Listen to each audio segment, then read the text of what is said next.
So recently I gave a student of mine some really ultra simple advice and it made a massive difference. But first of all, what I want to do is just create a little bit of context so that you can align yourself to this student that I'm referring to.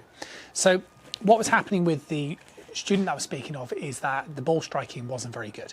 And this would get worse with the longer clubs as well. Now, the general culprit to this was a lot to do with the pivoting action. So the golfer had a tendency to sort of move the head over towards the sort of trail leg like so. Now the problem when you sort of move your body like this is it also makes it really difficult to do anything with your arms. Now, one of the things, and I'm happy to share this with you, but what I do with a lot of my students on the online academy is I have different videos around different subject areas. And a couple of the drills that I have sometimes might use resistance tubing. And the idea of this exercise is to just sort of lift your arms up in the air. And obviously you would find that if you move like this, it becomes much harder to be able to elevate your arms up in the air due to the sort of way that it moves our body. Other drills, which I've shared with you guys equally, is the wall drill. Again, a really simple drill where you keep your head still. You just try and retract your arm up behind your head like so. And then you can do it the other way. And again, what this does is it produces much better movement. So you can get the feeling of how to trigger a rotation, but also lift your arms in the air. And I'd actually say, when I have a golfer who's struggling with their backswing position, what you tend to find is if you ask them to take their setup position and just take their trail hand behind their head, you tend to find actually they move really well. So that's worthwhile a little exercise on its own. But if you are a golfer who has had a tendency where you move off the golf ball and you've been doing that sort of habit a long time, then I'd suggest that you do some of the drills that I've mentioned here.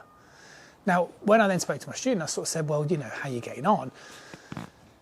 And it was about, the feeling really was, okay, yeah, but it feels obviously very different. And the question really was, well, what does it feel like? And they said, it just feels like I'm lifting my arms. And that was it. And that simple idea has more complexity to it because the golfer is also pivoting very well and still triggering a good rotation. So I'm not sitting here and saying all they do is lift their arms up.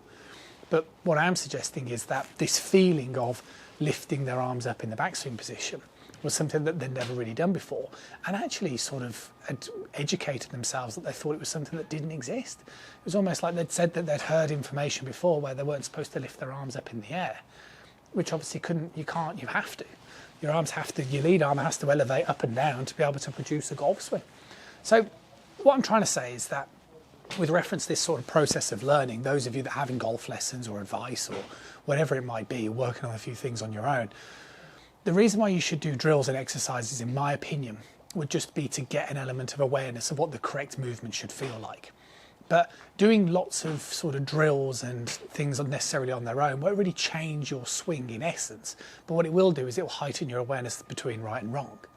The way you're going to make a swing change is obviously through repetition and practice, but it's also through sort of changing the narrative. It's sort of questioning what it is that you think you know about the golf swing and almost asking yourself the question, what do you think would happen if you did something different?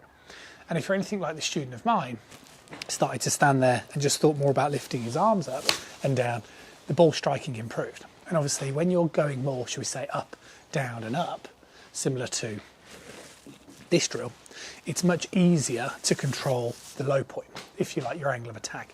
If you move too much over here and this way, then you're always going to be much more susceptible to shallowing and miss hits, which is something that ultimately we obviously don't want to be doing.